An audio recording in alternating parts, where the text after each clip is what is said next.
Until we start formally, I think it'll be good to know where everyone is tuning in from. If you could just type in the chat box which place you're from or which city you're from, it'll be good for me to get like a perspective of, the audience that's tuned in. I'm from Bangalore. So I reside here in Bangalore, and that's me. Okay, so Vijay is from Mumbai, and all right, we have Kolkata, Chennai, Pune. All right, great. It seems like a mixed bag here, so that's awesome.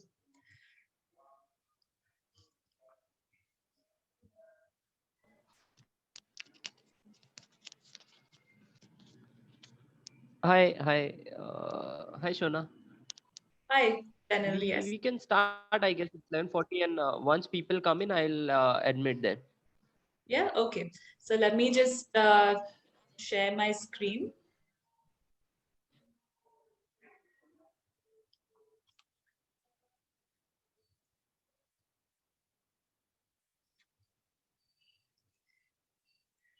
Okay. So let me know if my screen is visible, Daniel. Yes, it's visible. It's perfect. Yeah. Okay. Perfect. So yes, once again, welcome to today's session, and really, I'm quite um, happy to know that we have people tuning in from all parts of India. So um, I hope you all are all doing well, and I suppose most of you are runners here. So today's topic is particularly on this antioxidant, which is called N-acetylcysteine. Okay, and we're going to talk about its importance and how it could help runners. Okay, so that's what the session is about. Please feel free to, keep your questions, and at the end of this presentation, we can discuss them. You can share them on, and if you have a question that remember midway, you can always post them in the chat box, and I will answer them towards the end of the session. Okay, and but I want to keep the session interactive, so you need to be using your chat box a lot more. Okay. Um, just to give you a little introduction about myself, my name is Shona, and I am a sports nutritionist, and I work with different athletes from all age groups and levels as well, right? Recreational, competitive, and the Olympic levels. So uh, I own a company called Nutrify My Diet, and we provide these services to sports athletes. It's all to do with what to eat, how much, so that you can improve your performance. Right. So today, like I said, we're talking about N-acetylcysteine, and I'm going to proceed with first understanding. Like I mentioned, it's an antioxidant. Right. So it's important for us to understand what an antioxidant is before we go any further. Okay. So NAC is an antioxidant which is valued a lot because of its protective effects on lung health. Okay, it's the supplemental form of an amino acid that is already within our body, which is called cysteine. So, if you all are aware, amino acids are the building blocks of protein, and cysteine is one of them. So, and acetylcysteine is a supplemental form of it. And this is valued a lot recently also because of its importance with lung health that I just mentioned. Okay, now the question I asked you before is what is an antioxidant? And an antioxidant is, something that helps our bodies fight against the enemies. Okay, think of your antioxidant as soldiers, if you want to think in very layman's language. So our soldiers are defending our borders throughout the year, 24/7, all the time. Right? They don't really get a break. And that's what antioxidants do within our body as well. Right? But we have different parts of the body. Like in our country, there are different states, there are different parts of borders that need to be protected. And probably, depending on which part of the country we're in, different parts of the army can be deployed. Maybe some need more, navy presence, or some need more ground presence, or whatever it is. So, in a similar way, antioxidants as a whole, their function is to protect our body, right? Now they protect us from free radicals, which are the enemies or the infiltrators, or anything that shouldn't be part of our borders, or it's like that. But uh, now, if you consider our body as a country, we have different parts in our body as well, and some antioxidants work with certain parts of our body better. So NAC is one such antioxidant that gives more protection. Okay. Now, free radicals, right? These get generated in very different ways. Okay, there are more number of ways than we think of. So our body is in a constant battle of having to fight these free radicals. And so free radicals, like you can see in the picture, are got from a variety of sources. Okay, they enter our body through sometimes natural, sometimes man-made. Okay, so a natural way in which it can enter our body is just by the fact that we breathe. Okay, the fact that we're taking every breath actually generates a free radical, and that's a normal part of our body's function. But the moment this free radical exceeds how much our body can, get rid of or fight off, because we're eating too many fried foods, we're, using, products which have a lot of chemicals in them, or we're eating foods that have a lot of pesticides, smoking, pollution. All of these are sort of crucial to generating more number of free radicals in the body. Okay, but these I think most of you might be aware of. But did you know that exercise can also be a cause of free radicals? If you knew that, please say yes. Yes, I can I request everyone to mute their mics, please?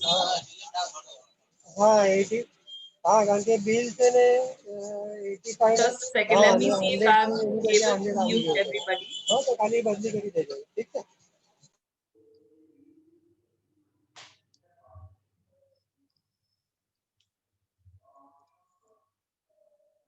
Okay, the background sound has gone, but okay, let's see if it sort of happens again, then I will find the mute button.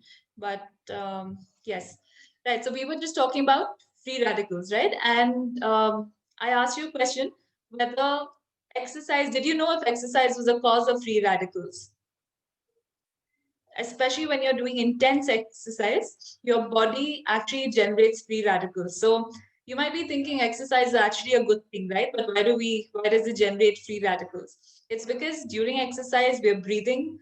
During exercise, we're putting our body through some sort of stress, and all those generate, free radicals. It's just a part of how our bodies are designed, right? But when exercise becomes too intense, or you may be exercising in the presence of pollution, something that we can't help, right? Delhi is in the news for that, and I'm sure there are other cities around India that are also equally polluted. When the air quality is not good and we're exercising in that, there's definitely a risk.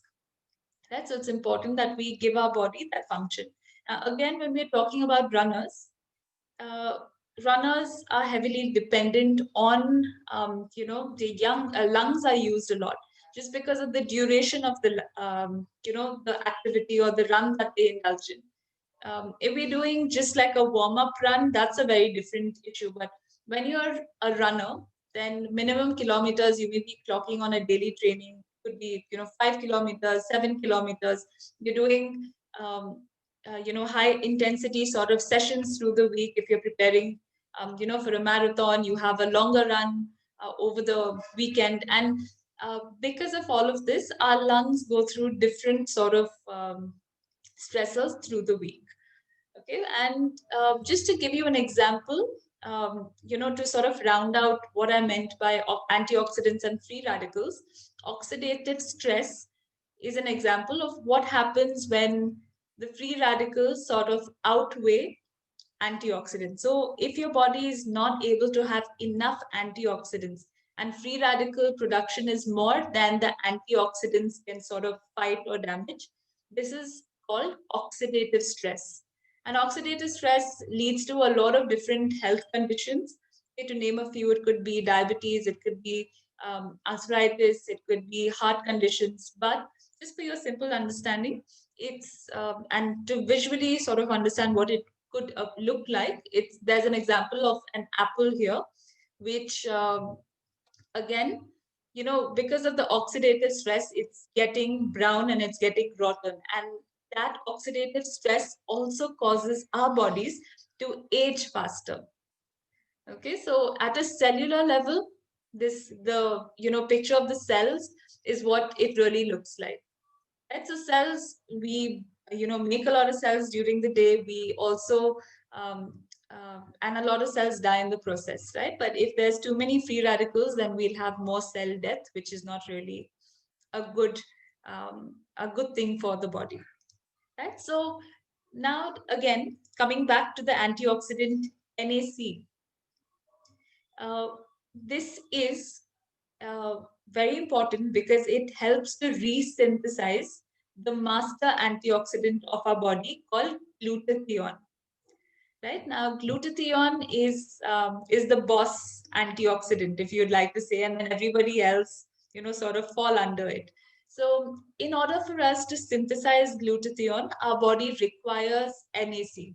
So that's one good use, for NAC in the body, and next, like I mentioned, because it's helpful for lung health, um, it is anti-inflammatory. So, for example, how it protects the lungs is in different ways. It helps thin mucus. Okay, so with some conditions where there is a lot of mucus generation, right? It could be because of certain foods that you eat, certain weather conditions, or you're generally a person who produces a lot of mucus. Then NAC can help thin mucus. Okay, that's one way that it works. uh, if you're when you're running and you're sensitive to cold air, now we're already entering the winter season. Up north it's going to be much cooler. Cities like Bangalore, Pune also tend to get very cool. And at this point, if you're a runner and you have sensitivity to running in the cold air, you just feel like you're out of breath faster, you cannot run, then that's where NAC can also be beneficial. Okay, because when your lungs are exposed to cold air, a lot of the inflammatory cells or the inflammatory processes start to affect your lungs then. So NAC can be beneficial then.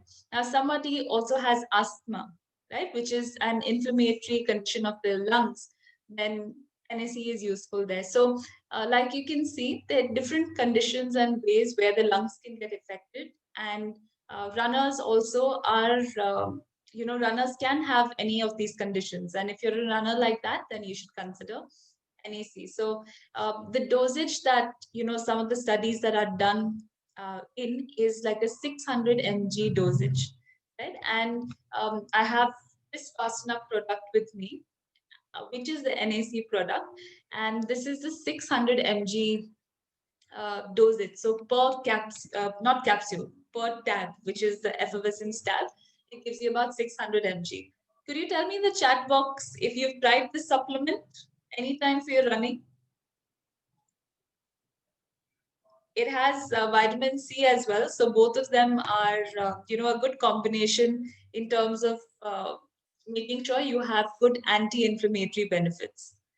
Okay, so um, all right. So there's also a little picture, an animated picture of how the function of antioxidants and free radicals happens within the cell. Remember, this is at a cellular level, so it's very deep inside the body.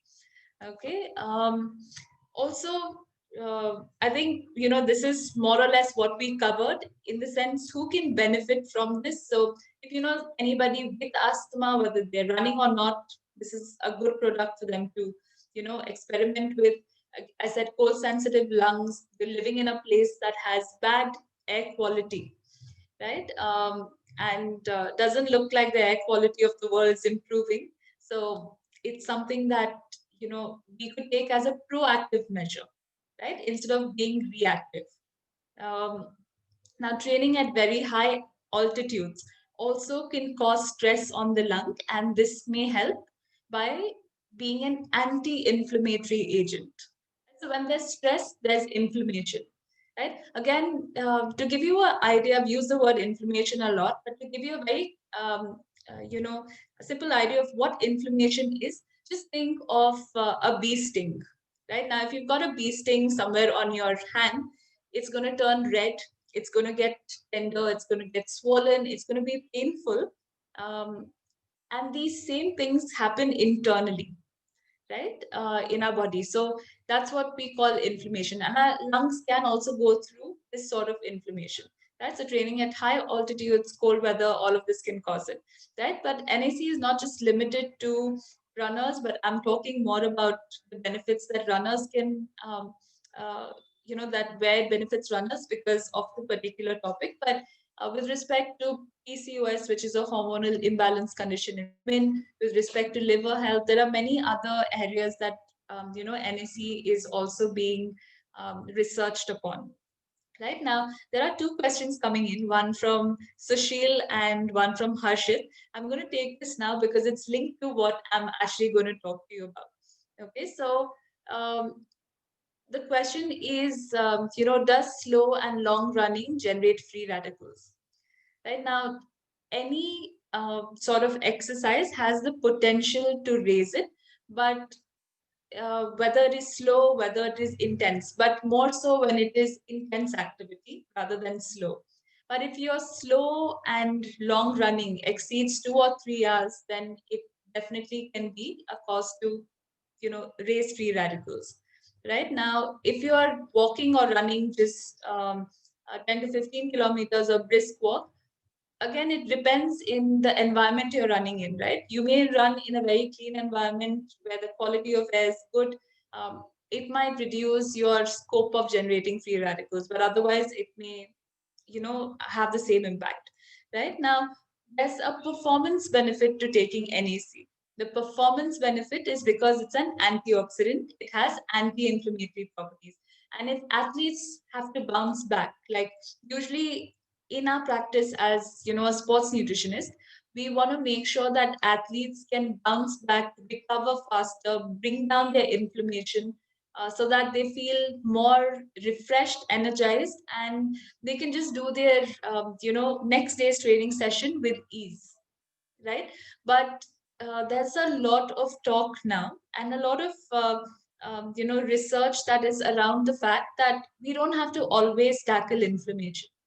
Inflammation can sometimes be a good thing, right? And um, it is a good thing because it helps our body adapt to the training that we're putting it through, right? If you it's like saying, every time a child falls, you go and attend to them, pick them up, pamper them. They'll never learn how to sort of do this by themselves because you're always there to, you know, uh, to give them that support. But sometimes they need to learn to be independent.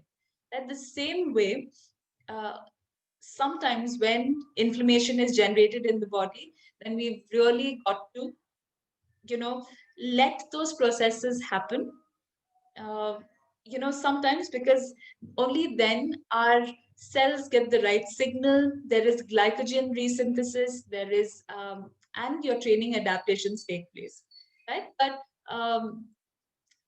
for now, it usually has a protective effect when we're doing endurance-based sessions, right? So, like all of you that have mentioned, longer runs, longer slow runs, longer runs, even if it's cycling, it could be both for running and cycling. It has a protective effect. But if you're trying to make gains with respect to, say, you're doing strength training or you're doing sprints, and you want your body to get better at that. The next day you may feel soreness, you may feel pain and all of that, but that's not the time you necessarily need to take an NAC supplement, right? So when you're doing a long endurance based run, like I said, free radicals can be generated even then. So that's the time taking NAC won't come in the way of training adaptations. But when you're doing something that is very intense, short duration, high burst energy, or you're wanting a training adaptation to take place in that environment, then um, avoid taking the NAC then. Which means it's not something that you've got to take, like there's no set rule or blanket rule I can say of, um, when you have to take NAC. It's not something that you have to take every day. It's not something that you have to take just once a week, depending on what condition, um, what your environment is, what your current state of health is, whether you have any sort of breathing issues or lung issues. All of those factors will depend on how frequent you take NAC and whether that's the right fit for you. Okay, so moving on. Okay, these were just, the references I had taken to make this presentation and from where they came in. But yeah, the slide wasn't supposed to be part of my presentation. But either ways, if you have any questions, to ask me, please go ahead and um, feel free to type them out in the chat box, because this is just what I wanted to cover, like a nutrition nugget in the form of why NAC is important for runners. Okay, I think I may have had like a few questions in the chat box. So Animesh, you're asking me, you cycle for 25 to 30 kilometers in the city, pollution environment. You do a tempo run or a sprint. So I guess in general, an NAC supplement would benefit you because one, for me, the trigger point was polluted environment, pollution and environment. So that is good enough reason for radical generation. The next thing is you're doing, longer rides within that city. You're doing some sort of sprint training. So maybe take them on the days that you're doing the longer sessions, and keep it at that instead of just doing it on, every day of the week. Right? With Sushil Kumar, if you're running for 10 days continuously, then should it be taken daily? Well, this doesn't mean that just because you run or you're running for a period of time, it has to be taken. So look at your environmental conditions. Look at whether, you have a tendency to get respiratory issues or discomfort or trouble. If you're asthmatic, then all of these reasons would hint towards the fact that it might be a good reason for you to take it. Okay, but just because you're running doesn't mean that it has to be taken. Right? This is a specific supplement. Also, what I'd like to add is if your work is very stressful, right? There is like, because the life of someone training for a marathon, I feel, is very stressful by itself, right? Most of you are into full-time jobs. Running a marathon or recreational running is not your full-time job. So you all are juggling between work, you're juggling between keeping your passion of running alive or cycling alive. Plus, there are other stressors that come in the way, right? It could be family, it could be friends, it could be the food that you eat. There's so many little things.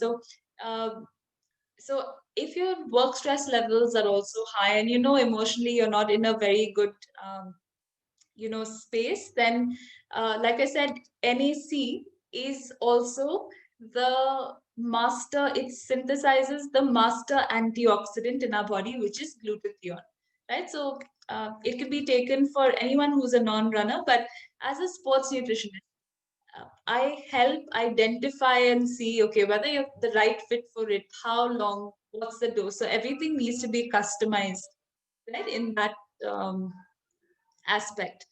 So there's another one from Harshvardhan, whether you can take it pre-workout or post-workout. That's a good question. So you can take it pre, because so that the antioxidant has time to work on your system, because you're then maybe going in for an hour or two. So pre would be a good idea. Okay, Madhukar, um, uh, thanks that you're liking the session. Uh, will I'm just going to read out the question because it's a little big. Can you will the addition of NAC supplement to the diet? Um, Okay, how else can NAC be produced in the diet? It's usually foods that contain protein. Okay, because NAC, but what I mentioned right on earlier in the session was that NAC is a supplemental form of the amino acid cysteine. So we get, when we eat protein foods, they break down into different amino acids for our body to get absorbed. So cysteine is an amino acid, and cysteine is needed for the formation of glutathione. So uh, protein-rich foods would be actually the a good way for you to get NAC. Any foods that have cysteine, and most protein foods will have it. Okay, so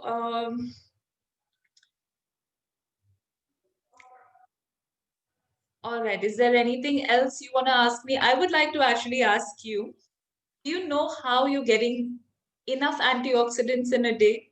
How would you gauge if you're eating enough antioxidants in a day? Can you type it in the chat box? What sort of food sources give you antioxidants? Now, everyone, you got to be a little quick, okay? Because we're like a smaller group. And okay, so there's walnut. What else can give you antioxidants? Because lots of foods have antioxidants, okay? And that's why I asked a very open question. So dry fruits, nuts, green tea, excellent. Yes, there is. So all of that. Groundnuts, we got berries. Okay, so groundnuts I wouldn't say is an antioxidant, but a lot of the other nuts which have been mentioned, like walnuts, almonds, they have antioxidants. Berries have antioxidants. So I haven't got one easy antioxidant food yet, but fruits and vegetables, they are the most easiest ways for our body to get antioxidants. So it's not that we have to eat very fancy foods or expensive foods, but all the colors of the rainbow, right? We have 7 colors of the rainbow. All of these colors have antioxidants. So something for you to think about if you're getting enough antioxidants in the diet is for you to reflect on what you ate yesterday. How many colors of the rainbow did you have in your meals yesterday? Okay, so for example, I'll tell you what I had. I had lady's finger for dinner. I had the red capsicum as a salad, and then I had some egg masala with chapati for my dinner yesterday. So I had 2 colors of the rainbow, which means my plate has enough antioxidants. So a tip that I'm going to leave you with is if your meals for breakfast, lunch, or dinner have 2 colors of the rainbow. Okay, this is very important because when I was, giving the same point across to some of the children, they were like, "Oh, ma'am, I have cotton candy pink, I have Fanta orange, I have, a brown color, and all of those are not antioxidants." Okay, so they have to be the rainbow colors like red, orange, yellow, green, violet, blue, indigo. These are the ones that are important. So for all of those, all of you who are eating colors, just go ahead. Those are the most simplest antioxidants, right? But for this specific antioxidant called cysteine, right? For that one, um, you would get it most from protein foods. Okay, so now even what I also find is that Indian diets don't get enough vegetables, right? When we talk about vegetables or vegetarian food, where so for some families, I can't say it's for all, but for some, it's eating potatoes with almost every sabzi that they make.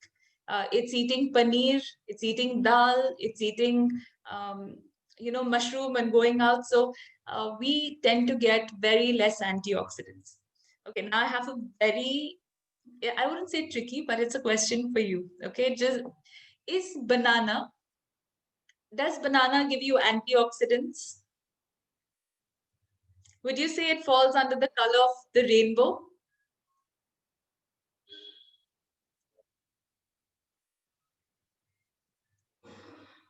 Okay, I've got one answer. I'm going to wait for the rest. What do you think? Is banana the color of the rainbow? Sushil, if you don't mind, you can unmute yourself and tell me why you said no, because you're the only one who answered it. Harshit says yes. Maybe we can just have, um, two. So both them with Harshit and Harshvardhan say yes. Okay, let's hear from Sushil. You've unmuted. Yes, I think banana has no color because it's white, and white is not a color of rainbow. So that's why I said. Yes, and you're absolutely right. Okay, now having said that, it's not that banana is a useless fruit. It has its own benefits with respect to potassium, vitamin B6, and those are also good for the body, right? But those are not antioxidants. So if you will feel anything and then have it, then you're not eating the yellow color skin of the banana. So that's exactly right, Sushil. Okay, and so similarly, when we're eating pomegranates, we don't eat the skin and the fruit inside is pink. So in that case, what do you think about apple? Apple could also be a tricky one, right? Because some of us peel it, some of us don't peel it. So the ones who peel it for good reasons, because of wax and all of that, might not actually get the antioxidants from the skin. But by eating the skin, you may also get some other chemicals that you don't want. So you can eat other red color foods.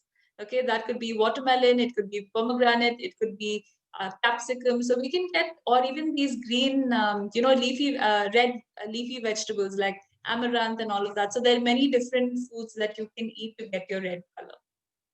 Okay, and yes, but anyway, I would like to take the last few, questions if anybody has, and then we can wrap up the session. All right, because if you have it, I'm here to answer all of them. Now, apart from this, I've on the screen, you can see I've just displayed, if you want to get in touch with me, you can do so by emailing us or contacting us on WhatsApp on that number. But I'd love for you to join our Instagram family. That's at Nutrify My Diet. That's the handle. And we post a lot of things for athletes. There's a very recent video on hydration and other, different things. So it'll be nice for you to be part of our social media family. And I'm sure you'll benefit from all of the stuff that we post, around food, nutrition, and sports nutrition. All right, so Animesh has asked us suggest foods with antioxidants. Okay, so that's what we just spoke about, all this while. It's all your rainbow colored fruits and vegetables, your dry fruits and nuts, mostly. And then, like some of you mentioned, green tea, black tea. These are the best sources of antioxidants in the diet. Okay, and antioxidants are we know one is NAC, but the other one is vitamin C, vitamin E, vitamin A, selenium. These are all different antioxidants, right? Because antioxidants is just a group of these different vitamins and minerals, which some of which have antioxidant properties. So protein increases serum creatine. So I can eat only. Did you mean dairy, Sushil? Can I use NAC because you have a single kidney? There's no harm in having, NAC. People with one kidney function just as well. And there is some research about NAC and improving kidney health as well. So there's no reason, for you say not having NAC. It's fine. It's always a good thing though to just check with your doctor and get them to also give you the go ahead, because it just makes it easier that way, right? And Harshvardhan, is it only rainbow color foods that are rich in antioxidants? The most shortest answer is yes. Your dals and grains like wheat, rice, chapati, ragi, jowar, corn. These don't give you as much antioxidants as fruits, vegetables, nuts give you. So if nor does dairy products. So uh, all your pulses and dals, your grains, dairy products, non-vegetarian food, they're not your sources for antioxidants. They have their own benefits that give you something else. Okay, so I hope that that makes sense and it's clear.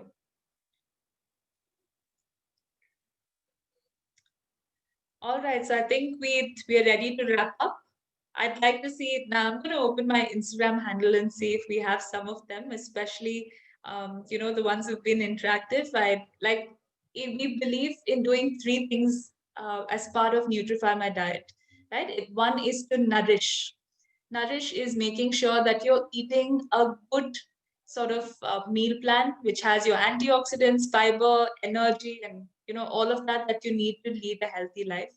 But the next philosophy is to empower. Now, when I say empower, it's to educate you on what you're eating, what this means, how you'd benefit, just like we did today. Like now, your takeaway, I'm sure, is where you get your antioxidants from, right? Naturally through the food, because there are always supplements that one can use, but how do you first collect the basic things through your food? Right? So education, empowerment is something that we really focus on when we work with clients, and also providing sustainable nutrition plans. Right? Now, sustainable nutrition plans are important because we need to make sure that once you're on a good nutrition plan, it doesn't seem like you're starving or you're eating things that are not possible to make at home. It has to work with your family, with your lifestyle, with your food preferences, and it can only happen if we give you sustainable plans. Okay, yes, we work with other nutrition coaches. It When you say nutrition coaches, I'm guessing people like me. So we do collaborations. Why not? If two nutritionists can work together, make an impact, then it's a win-win situation. Right, so you can reach out to me on these numbers or my Instagram handle, and maybe we can do like another session together. If there's something that you would like me to have a session on, then please, share that across to Janil. He's the one who's organized the session for us today. And it would be nice to know what y'all are really interested to know about, and we can have another follow-up session. All right. Thanks a lot for your time and for being, a good interactive audience, because otherwise it makes these sessions extremely boring for me. But have a good weekend, and I'll just see you soon.